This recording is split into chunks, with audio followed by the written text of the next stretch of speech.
Welcome to another edition of Detroit in Black and White. I'm Adolph Mongo. We're live from Mac Shane's in Corktown. Good morning, Vanessa Moss. Good morning. I like the seating arrangements. What is this? It's a coup. More than friends, It's but cool. less than lovers. Yeah, it's a coup. We have moved you to the other side. Good morning, Allan Lengel. Good morning. Good morning. Let's go straight to outrage of the week. Vanessa. So my outrage has to do with the Soul Fest that's taking place this weekend in Stone Mountain, Georgia. You have a majority of R&B groups, gospel groups that are performing right there at Stone Mountain. Confederate flags and the Confederate monument. Now, if that is not outrageous, I don't know what is. And then you have protest groups that are saying, hey, you guys shouldn't be doing this. And the response from some of the artists is, we signed a contract. Yeah, you signed a contract, but you knew where you were performing before you signed the doggone contract. So guess what? You decided that these dollars mean more to you than making a stance. And I just think it's outrageous. Are you shocked? Are you shocked that the dollar trumps all? You talk about Trump all the time. I'm messing with you. I'm going to talk about him now. That's going to be my outrage. But no, I'm not surprised, but I can't be outraged and offended that is what they're doing. Right. I think it's ridiculous. And when you see some of the artists that are performing, like the Stylistics, they came from Chicago. Tasha Cobb Leonard, I think that's her last name. She's a gospel artist. I mean, these people decide that they're going to sign a contract to perform, that you get to decide whether or not you want to do that or not. And now these protest groups are dogging them out, and as far as I'm concerned, rightfully so. Well, you know what? We ain't had that problem. Remember Sun City in South Africa when they was boycotting South Africa? Oh, yeah. And they was paying all this huge amount of money for groups to come in and entertain. Beyonce got bought off by the Saudi princes and stuff. They paying you $20 million to go to a birthday party. That's hard to turn down. And if you had some Jewish singing groups going to Auschwitz to perform, what you think would happen? Right. But you know what's interesting is in 2020 we had this movement here in the United States where they were taking down Confederate monuments. I mean, people were outraged that you still have these Confederate monuments. You have these people, these statues of people, and they were tearing them down. But you can't take that one down because you have to blow it up. But guess what? You can't do that. But guess what? You don't have to perform there. Okay. You know what? You see everything. You know, when we were on strike at the Detroit News and the Detroit Free Press, we would ask people to boycott places like Don't Shop Here. At the time, Hudson's was advertising. We'd ask people, Art Van was taking advantage of the cheap advertising rates. And people just refused. We picketed in front of those places. The one place, actually, surprisingly, Meyer was supportive of our strike, and they did not advertise. What people going to do, you had people calling me saying, don't give comments to the scab reporters and stuff. Yeah. I'm like, man, you know, you did or you didn't. Right. You know what? This also brings to mind the fact that, you had the NAACP and other groups saying, hey, don't spend your money in Florida. Don't vacation in Florida. Right, sure. People have all kinds of excuses of why they're going to Florida. Because they got relatives. You see that they live there. Alpha Phi Alpha Fraternity Incorporated, which is a black fraternity, the oldest black fraternity, they were supposed to have their convention there, and they said, you know what, we're taking a stand. Right. We're not. Where are they going? I don't know where they're going, but I know they're not going to Florida. Okay, let's move on to Allan. All right. It's so much. I'm going to talk about Trump because to me, it's a surprise. One, it's so interesting. One, that our congressional district here, the GOP, all the GOP members here have endorsed him. The Republicans are so afraid of him, and every candidate running against him, except for Chris Christie, they're all afraid to take him on. And you know what? They're going to pay for that. Either way, I mean, they feel like they go after him, he's going to make fun of them, but they can't win. They can't win by letting that guy. You know what, Allan? You would have some people say that because people like you talk about them all the time, you dog them out all the time. People will say, see, we're talking about people like you. You're picking on him. You guys are piling on him. He just recently, he may be facing some more charges. I think he has 40 charges now, right? He sucks all the air out of. He is the media every day, and I fault to the fault of the media. Yeah, right. I agree. It's like he makes. I can tell you, you created it. You created a friend I know at the New York Times. He wrote about Trump. He says that story blew up, man. He says Trump stories blow up. So there's an incentive there. And look, the guy's interesting. He draws and he's dangerous and he's dangerous. He only got into your head, Allan. Right. Yeah. He's rent free in my head. Right. But anyway, start charging him rent. But anyway, I tell you, my outrage is these fucking idiots here in Detroit worried about changing the Hart Plaza to King Plaza or vice versa. The place is a mess. They need to fix it up. And we know the game that Sam Riddle and Mary Waters playing. She's for the name change. He's against it. Phil Hart was a decent guy. Yeah, he was a moderate liberal Republican, Democrat at the time when people were real bigots. Right. But I don't care if they change his name or not. Fix up Hart Plaza. Right. Fix it up. What's the point? Fix up Hart Plaza. How about fix up Martin Luther King Boulevard? Have you noticed that wherever you go in the United States, the streets that are named Martin Luther King Boulevard are the worst streets except ever. Two. What are two? Charlotte, Martin Luther King Boulevard is the NASCAR museum. Okay. Hell of a area. And Riviera Beach, where Martin Luther King Boulevard and Obama Boulevard cross each other. Oh, okay. So Chris Rock does a whole thing about MLK Boulevard. I don't know if you've ever heard his.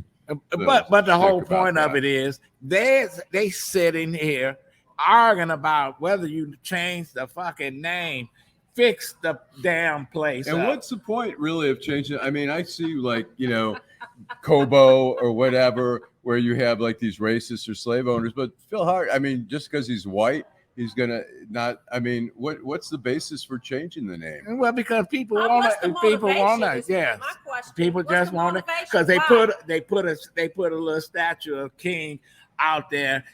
Duggan know how to play the game. You know what? He embraced the Black Lives Matter, and all Black Lives Matter got was a fucking they painted a street, and then they got rid of it. When they were doing those marches, I kept seeing them come down Michigan Avenue, up Michigan Avenue. What did they accomplish? Not one fucking thing. And now here we are talking about let's change Hart Plaza or the building that the Illigers are forced to tear down. It used to be part of Chinatown. Right. Now they want to keep it up. And then all the Asian Americans, Tiffany Chain, leave it up. Fucker, put some money in it and fix it up. Right. So that's my outrage of the week. Of the year, Martin Luther King Plaza, huh? Yeah, man, it fix the place up. When was the last time you went out on Hart Plaza? When was the last time you were there?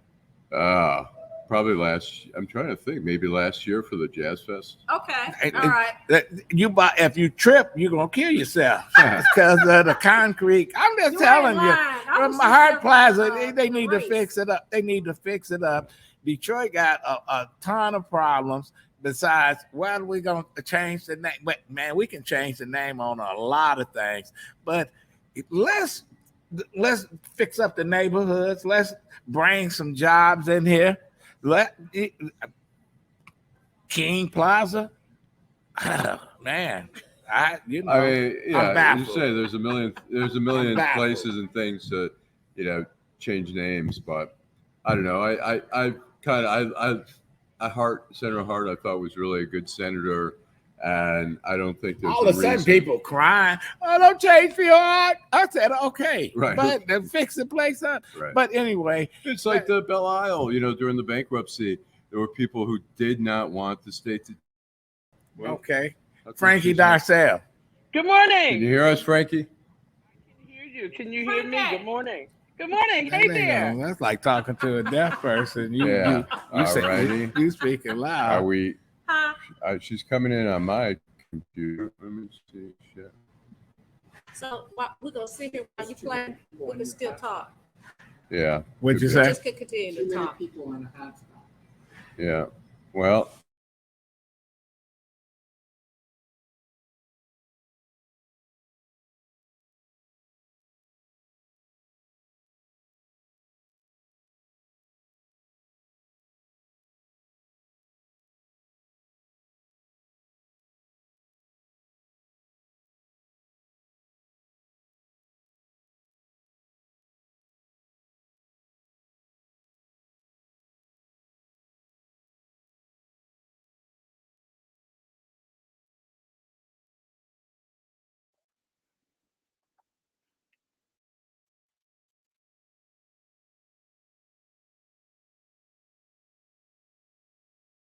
Okay.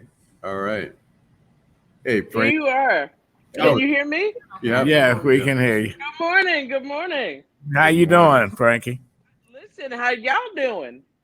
You know what? We had a storm here in Detroit, and internet goes in and out. Modern technology. I gotta say this. You know, the first time you came on the show, we had the same issue. Remember? The energy. It's the energy. It's the energy. You just zap all the energy. Is that what it is? Bring the energy. See, people don't really want to hear what we have to talk about. So it's a conspiracy. It's a conspiracy theory. Good morning to each of you guys. Good morning. Good morning.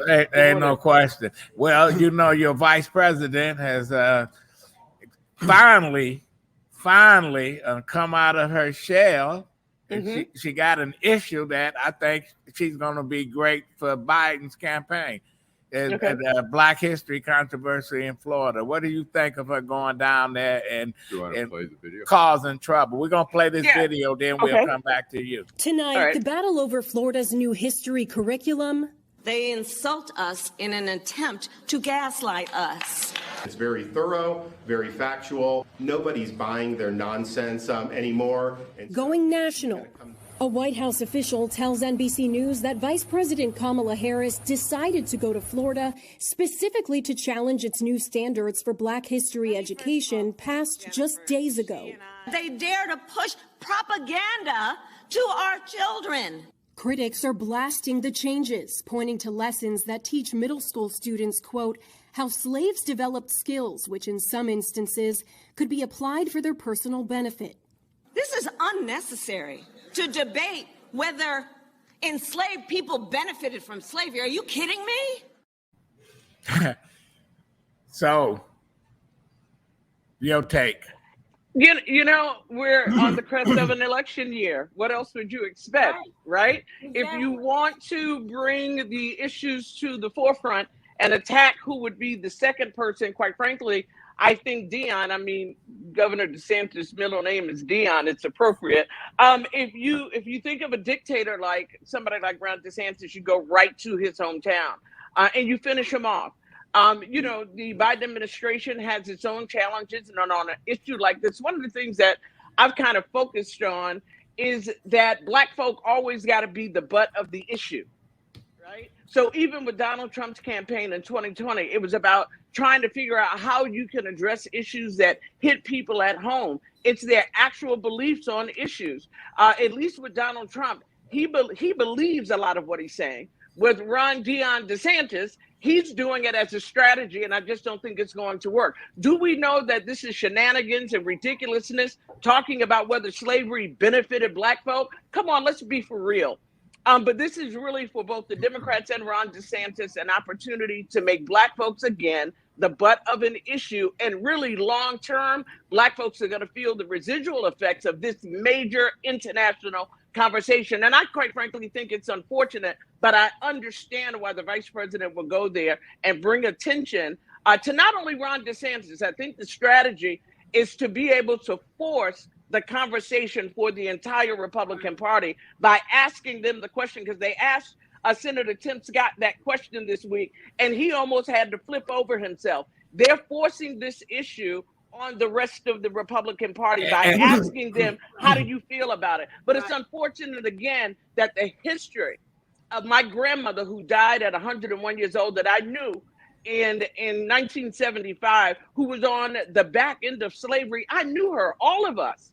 If we think about it, we're only 2 generations from slavery. Our great-grandparents definitely lived under Jim Crow. And it is deplorable that Black folks in this country have to be the brunt of an issue politically for people to get elected to the presidency. But we as a community will have to deal with the residual effects of all of the debate along the way. And I think it's unfortunate. Well, let me ask you, don't you think that they're trying to appeal to some of the racists here in the country to say, and the racists are like, yeah, we're, I mean, it's such it's so insulting. How can you even say that with a straight face, that there was a benefit to slavery?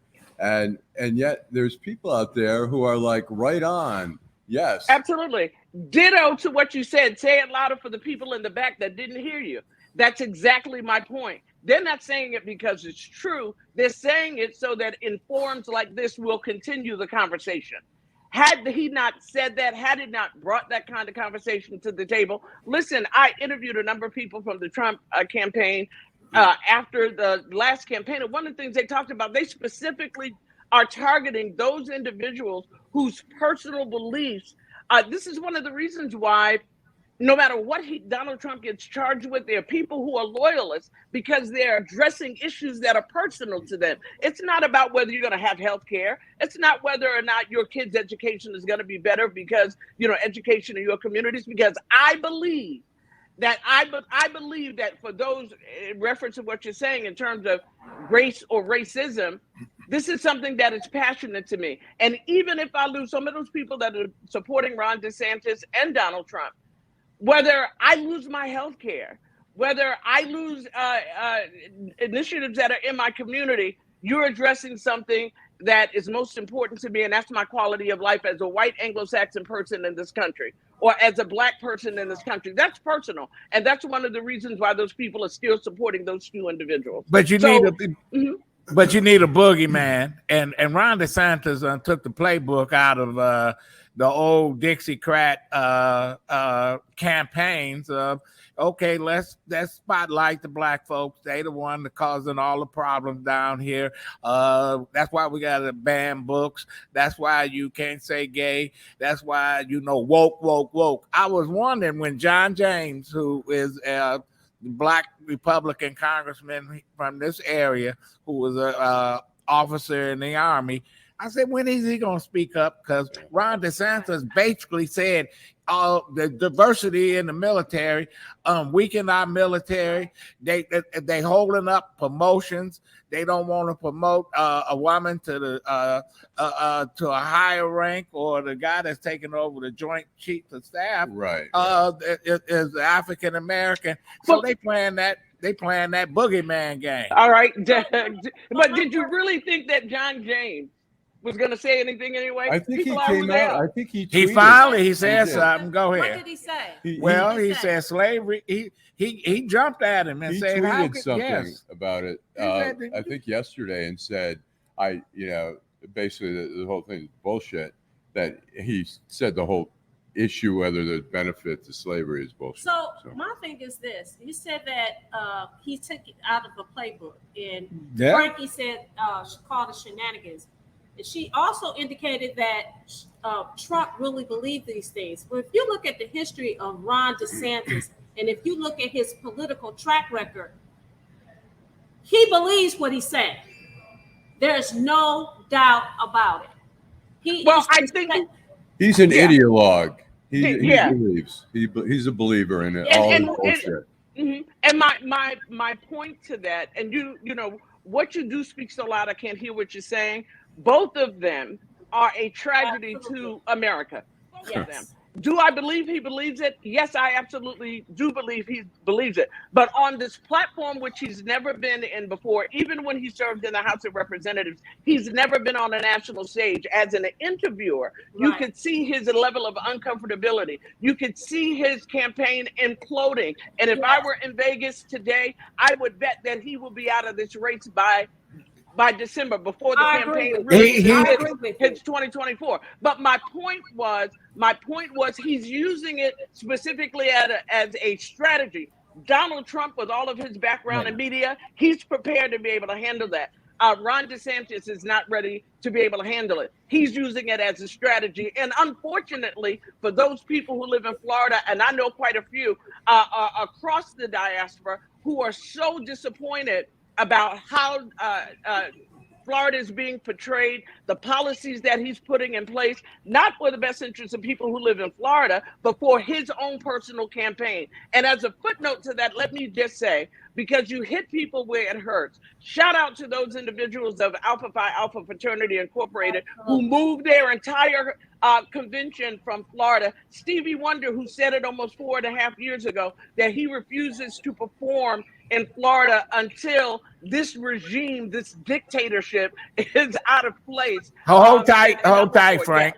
We're gonna have to take a quick break, and we'll be right back to continue the conversation. Detroit Black and White. Frankie Darcell. I'm Wayne County Treasurer Eric Sabri. We are living through unprecedented times. As a result, the Michigan Homeowner Assistance Fund was created. This fund, administered by the state of Michigan, is designed to help homeowners cope with pandemic-related hardships, such as delinquent property taxes. Residents may apply for up to $25,000 to help cover 2019, 2020, and 2021 tax years. Previous year's taxes must be paid in full or in a payment agreement with the Treasurer's Office. Eligible homeowners must have a qualified financial hardship that occurred on or after January 21st, 2020. You must currently own and occupy your home as your primary residence and must have owned it since January 21st, 2020. To see if you qualify, please visit waynemetro.org, call 313-388-9799, or email textinfo@waynecounty.com. We're here to help. Dang, it's raining. Okay, welcome back, Frankie. You saying the folks that's boycotting Florida have been doing it for the last 4 years. It's when these athletes, now this is what I believe, these athletes stop going to Florida State and the University of Florida to play football and basketball. That's when you're going to see some movement, because they bring in millions and millions of dollars and start. Go ahead. But Ada, two things. One, you're the only person that can call me in a public forum Frank, and I love it. But let me just say this as well. When you look at even his immigration policies and some of the policies that DeSantis has put in place, some of those individuals who are undocumented that worked in the fields and the orange groves and lemon groves and the like. And if you look, and I'm a person who uses a lot of lemons, the prices have gone, existentially off the radar. It's being hit. A lot of that isn't being talked about right now. The economy in Florida is really being hit, and you're looking at those workers that they can't find enough to even pick oranges and the like. That state is really becoming under attack. And when you look at organizations and some of the folk I named earlier that are starting to make decisions not to do business there, let me just say this, because we know that Disney as well has had some challenges with the governor. I say fly into Orlando if that's what you're going to do, and just take an Uber right back to the airport and get out. But, for other parts of that state, it's really tough. But I would even say to you that this is not just a Florida issue. I get that discussion. I get that the vice president went down there to do that. But I think across the board, even in Michigan, I mean, I'll just say, I was in D.C. recently and preparing to do an event with some people at the CDC next month, September, in the conversation even about Michigan and the retirement of Debbie Stabenow, looking at Detroit with this population of almost 82% African Americans. And what do you have? 11 people running for Debbie Stabenow's seat? It's a conversation across the board of how, if we're talking about Black communities and curriculums and those policies being put in place, when you don't have representation. Now, are they talking about Detroit In Washington, absolutely they are. But is it getting the same type of conversation and the same type of attention it did when the Honorable John Conyers served, when Barbara Rose Collins served, when Carolyn Cheeks Kilpatrick served? The answer to that question is absolutely not. So we can sit here and talk about Florida all day and that policy, but inch by inch by inch, like Florida has been eroded as it relates to the democratic issues and those needs of Black communities in Florida. Let's just be clear. It didn't start just under Ron DeSantis. It was little by little by little as it related to the Black community and initiatives concerning the Black community. And quite frankly, I think it's a conversation for Michigan as well. And let's be real about that. Well, the thing and Detroit. With DeSantis and why it's so important to push back is because he's running for president. He's trying to take that template in Florida and spread it and make it a national platform. And I think that's why but it's not working. It's not working, thankfully. He's not working. Well, he's a clown. I mean, he's not working, but the message work. The message is out there. The message is out there, and you're right, Frankie. Detroit interest. We got a Ferengi representing us in the 13th district. Listen. And here's John James. Somebody's posted what John James tweeted. I can't believe he said that. Somebody tweeted, it says slavery was not CTE. Nothing about that 400 years of evil was net benefit to my ancestors. So that is John James. I saw that on Twitter. I think it was on yesterday. Well, it's about time. It's about time. They were so embarrassed, the Republican delegation in D.C., so embarrassed by Ron DeSantis, but he didn't expect them to come out and come at him. And now they saying, "Oh, you're taking the vice president playbook." Man, they taking their own personal playbook because Tim Scott it knows he's from a state that has a long history of lynching, of segregation. It was a slave state. It was the first state to leave the Union because of they want to keep slavery. And they want to expand it. What does Tim Scott said about it? He said his ancestor was raped and sold and everything else, and nobody benefited except the people that owned the slaves. Let me say this: you guys are talking about John James. We talked about him last week. It's the election season. Of course, he's going to make a statement. Right. Let's not be fooled here. Right. Now, does he believe it? He probably does. But we've been talking about DeSantis and this Board of Education 6 months, a year, the longest. 2 years. He's just now making a statement about it. It means nothing. Because he's embarrassed. Because he's gonna lose.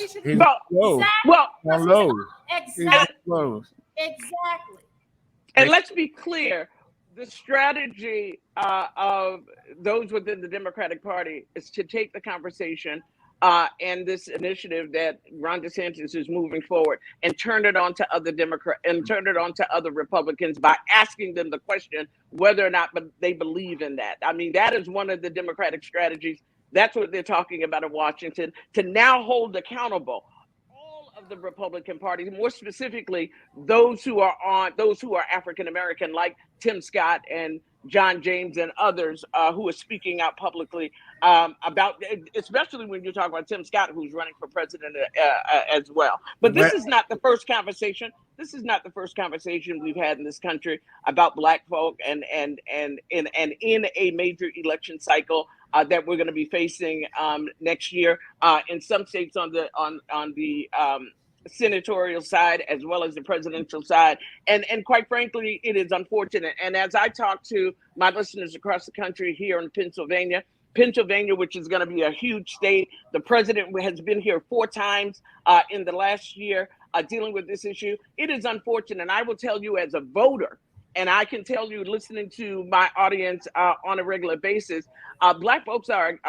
exhausted about being the brunt of the conversation about slavery and the like. Quite frankly, I think this is a conversation. Absolutely, Adolph. But you know what? Black folks keep asking the question, why do white folks feel the way that they do? There needs to be a panel of all white folks having this conversation. But Frank, go ahead. Let me say this. I think it's interesting that we're talking about education, what's in the textbooks concerning slavery, but really the big picture should be the state of education in the United States, in particularly in urban areas, how the education system has failed our children, has failed us. So when we're talking about what should be in a textbook, what are we doing about our kids propelling in the area of education? We're not talking about that. We're talking about what they're doing in Florida. But the bigger issue is the state of education in the United States. But you know, it's interesting to go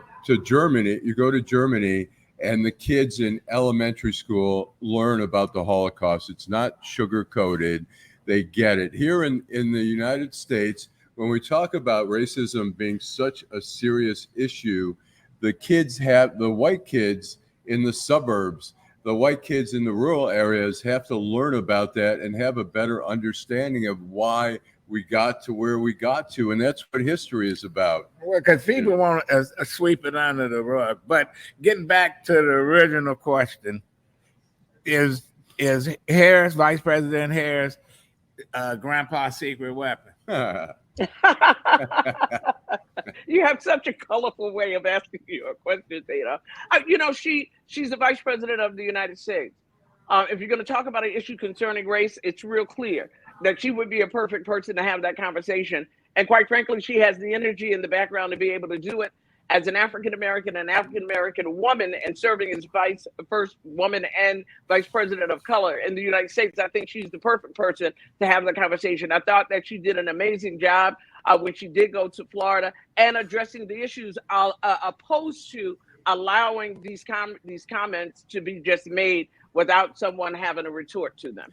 Now, how are you going to get people like Ice Cube, who went and now he got his newfound friend Tucker Carlson, and these folks are, you know, they got an axe to grind. They mad at Obama. They mad at this. You know, they didn't get this from the former president, and now they going out and they throwing. You know, yeah, you're right.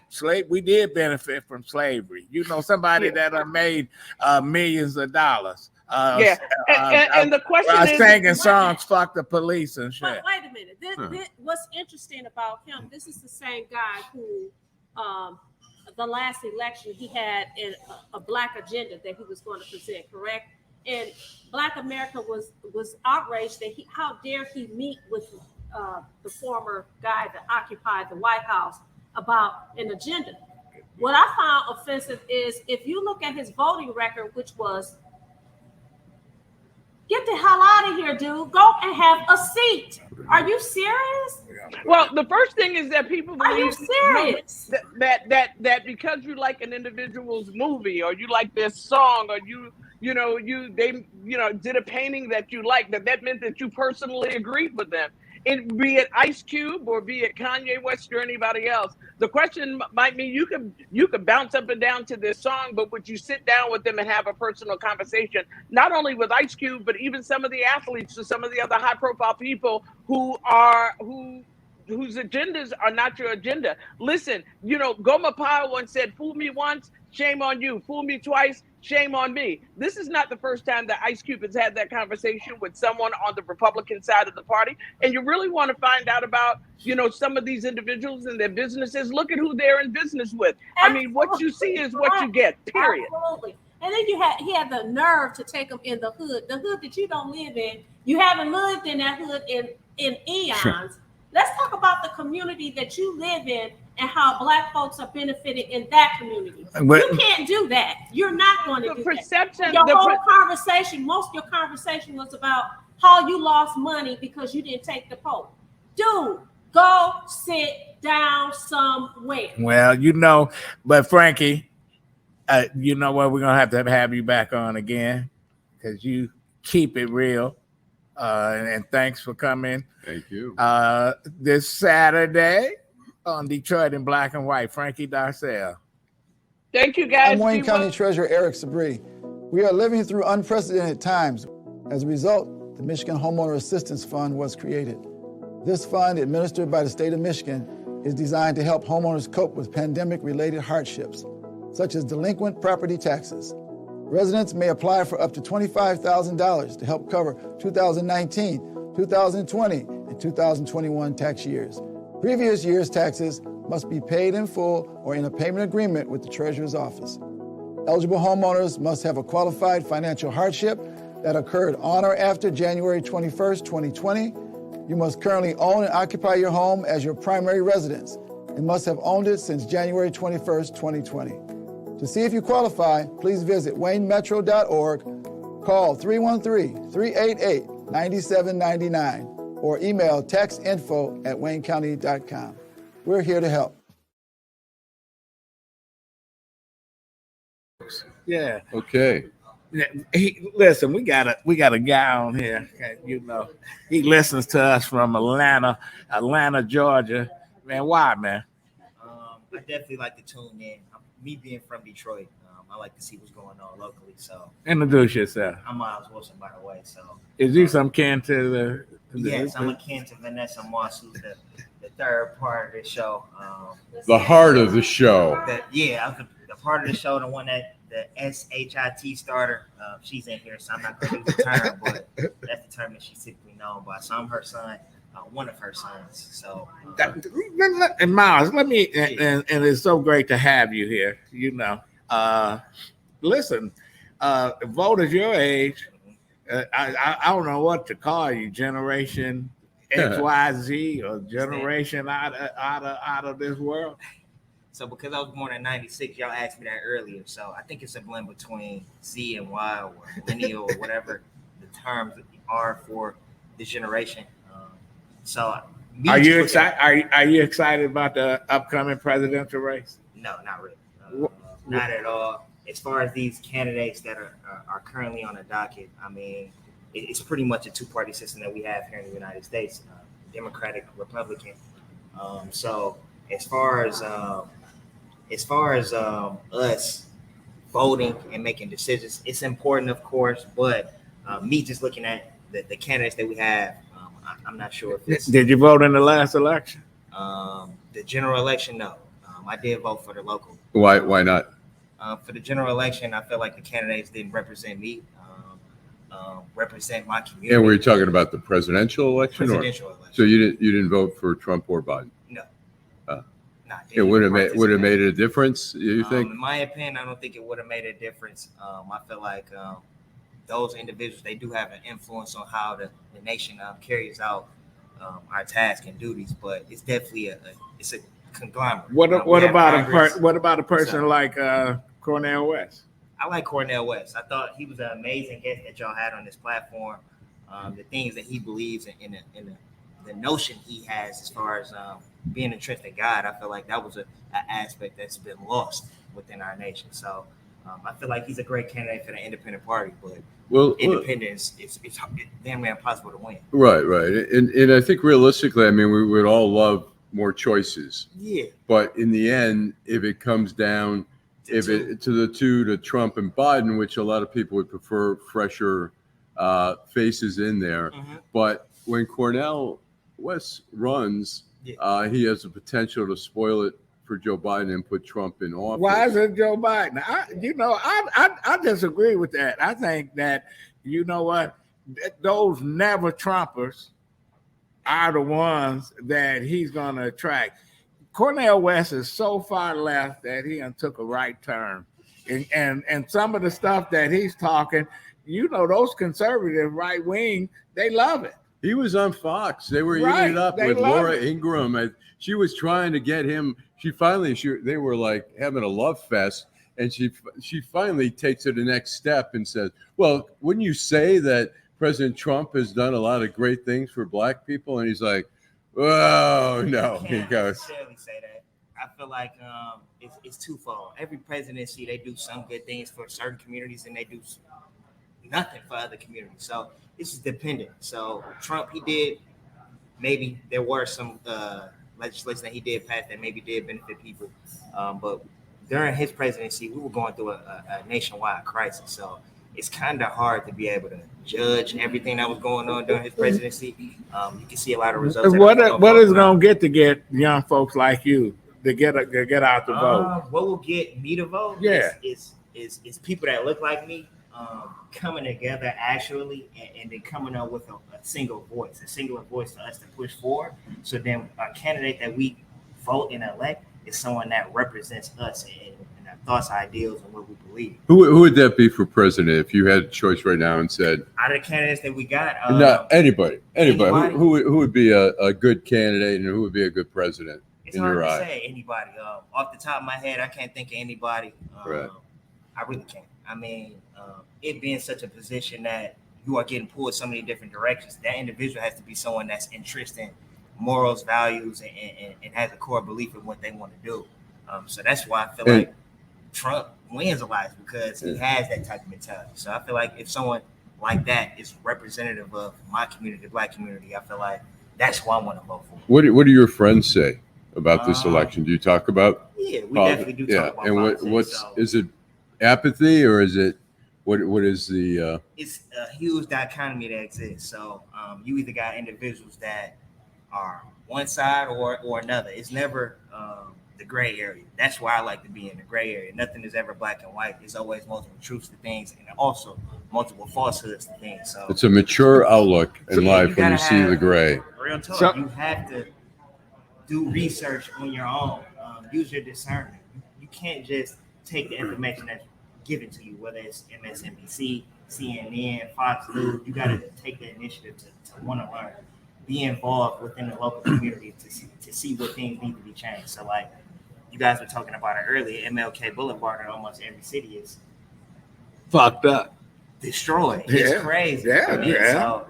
Chris Rock does a whole shtick on that, saying MLK was all about nonviolence, but you go to MLK it's Boulevard, the most violent area. Yeah, almost every area. Yeah. So, even the King high schools in almost every city, those are the urban high schools. So, I don't know. I feel like Frankie Darcell mentioned earlier, we are always the butt of every joke, Black community. I feel like we need to take the initiative to either change, voting and participating hasn't changed anything, or run for office. Or have somebody that runs for office that's going to promote the things that we want to do. Would you ever run for office? I wouldn't mind. That's been something I've had. Are you down in Atlanta now? Yeah, I'm living down in Atlanta. In Atlanta. Would you ever think about running down there as a city council, start out, or that'd something? Be cool. So as of late, I'll be honest, Allan, I've been trying to get more involved in the community out in Atlanta. I've been living out there for about 3 going on 4 years now. So me just getting more active in the community, doing volunteer work and stuff, that would probably push me in the direction maybe leading towards political office. And how old are you again? 27. 27. Okay. Just a baby.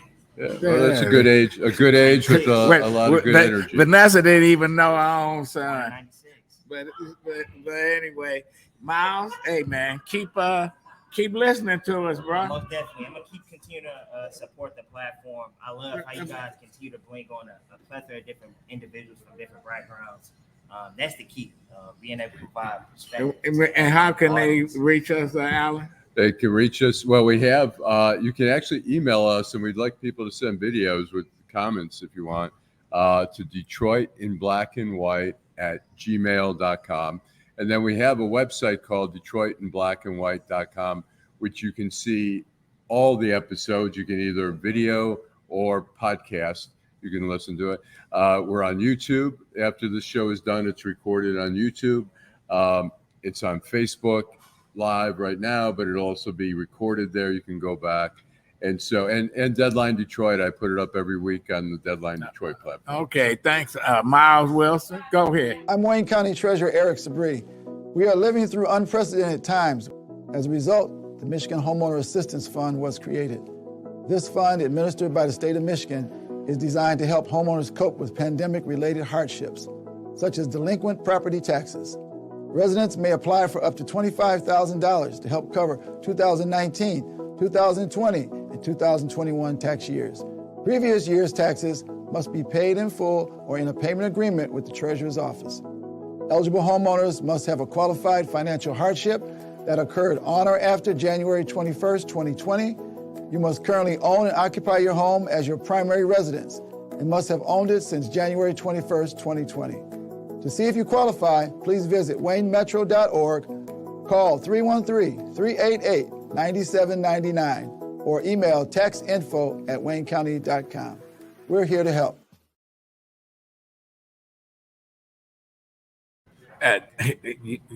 Listen, we got to listen to our young viewers, our young people that's out there in the street, because they're going to be taking over. Or not. Yeah. Because he's one of those individuals who said, he and I had a spirited conversation. He talked about how, he feels like, Democrats always want, Black folks always want to vote mostly Democrat. And, those who vote Republican. He was like, people go to the voting booth and they vote for their own individual interests, which is something that basically Frankie Darcell has said, what I say on a regular basis. And he said, listen, what difference does it make? It makes a difference. I think that if you're saying it makes a difference. I'm saying that's his opinion. He right. says, what difference does it make? Because we're not going to benefit either way, because we don't have a plan. That's why you got idiots that sit on these city council, school boards, and in the state house, controlling everything, because people that we need to run for office, to be involved, don't get involved. And so you got stuff that's happening in the city. Oh, don't tear down that building or change the name of this, instead of dealing with some of the real issues. We got crime, we got jobs, we got the school system. Know what? It's abysmal. Yes. At best. I mean, really, not only is that a local issue, that really should be what when we're talking about looking for, deciding who's going to be the president. Yeah, we could talk about what's in the textbooks, but let's talk about the state of education in the United States. We don't talk about that, okay? Let's talk about, for real, if you're talking about poverty, I was listening today about how there's someone in Texas is trying to get legislation passed because, contrary to what people have said in the past, there's global warming, there's climate change. It is. In Texas, it's extremely hot. You have people that are living in subsidized housing, if you will, okay? What do we call them? The project. Section 8. The project, whatever we call them. But they don't have air conditioning. They don't have a right to have air. That's what they say. That's basically what they say. They don't have a right to have air. It's an issue because it goes to your quality of life. Some people dying. Okay, people will die. But those are real issues. Wait a minute. That people who don't historically engage, those are ways that you can get those people engaged by addressing those kind of real issues. Well, we're gonna have to have a whole show, because we can talk about Detroit needs to, people who live in the city, young couples who live in the city, when they have children, a lot move out to the burbs where they don't have to pay for a private school, where there's really good public schools. There are some good schools. Lengel, that's not true, because I know people that live out in the suburbs. They're not sending their kids to the Southfield schools. They're not even sending their kids to Grosse Pointe North or South. Or they listen. It's a lot of private schools. Well, I'm telling you, Berkeley has a good school district. Bluefield Hills. But then you got the drugs come with some of that stuff. You can't avoid that. But anyway, how's that school system? Yeah. See? I mean, look, public schools, there's not enough. There's mental health and public schools are two areas that get so neglected. Here in Detroit, we're still, the school system here. We need to have a whole show. This is it. It's time to go. Your final thoughts, Lengel. My final thoughts are, hey, I don't know if I have a final thought. I have too many thoughts. Trump is one of your thoughts. Trump. Yes. He's paying rent. He's going to be paying rent for that space in my head, man. He doesn't pay. He's not going to pay you anything, okay? Your final thought. He doesn't pay his bills. No kidding. My final thought is everyone have a wonderful, safe weekend. I know there's people that are without power. If you know people that are without power, go and offer to get them some food or go and pick them up and take them to your place. Okay. This weekend, Sigma Gamma Rho Sorority Incorporated, Rho Sigma chapter is hosting Swim 1922. We talked about it last week. Right. Going over to Rouge Park today, 12 to 4. It's free for the first 100. The sorority is going to sponsor. If you have a card, Detroit Parks and Rec card, you get there free. And if not, $2. We'll come out and enjoy DJ, food, and all of that. I got my shirt on, Sisterhood, SG Row. Okay, and I want to thank Myles Wilson all the way from Atlanta, GA. Frankie Darcell. For all your expenses, right, to come up. Yeah. First rate show. Wait a minute. What is this? A Myles Wilson thing? Travis, is it? Well, hey, listen, Travis, happy birthday. Yeah, happy birthday. I want to thank Jim, Teresa, Henry. All right. Henry, he buys into the Kool-Aid. He hit Cornel West is in his head. Trump is in his head. I don't know what's in my head. West is on his chest, okay? What Grandpa's in my head. But anyway, we'll be back next week at McShane's. This is Detroit in black and white, 10 a.m. Oh, what? Listen. Yeah, well, we're good. We can. Right. No, it doesn't matter. It don't matter. It you know why you why? Well, listen, we got Henry, and I don't even want to call him a name. Long time. Okay. We've been friends too long. Well, anyway. Henry is that guy. He's that guy. Right. He's the reason that where they can see us at and hear us. They can see us here at McShane's every Saturday at 10 o'clock. We're on the corner of Trumbull and Michigan Avenue. You can also see us on YouTube. And Detroit Frankie Darcell. Detroit in black and white. You can also see us on Facebook or Deadline Detroit. You can look us up on our website, DetroitInBlackandWhite.com. And thank you, Frankie Darcell. Looking forward to having you back on the show. And also, thanks to all the people who are commenting. It helps. It adds another dimension to our show for people. Comment. If you want to comment, we'll try to post it. Unless you say something bad about us. Just kidding. You can say bad stuff. You just won't post it. Well, and I want to say next week, services for Brenda Hill, my former co-host here on Detroit in black and white at the Church of the Messiah. And what time is that at? 3 o'clock. Oh, 3 o'clock. But yes, Brenda was something else. She liked the star stuff. And you know what? Her famous words were, you know what? Hang up on him. He's a radio revolutionary. He all talk and no action. And you know what? Brenda was a lot of action. Going to be missed. Yeah. We'll be back next week. All right. You can dish it out, but you got so that you can't take it no more. Whoops, the wrong one.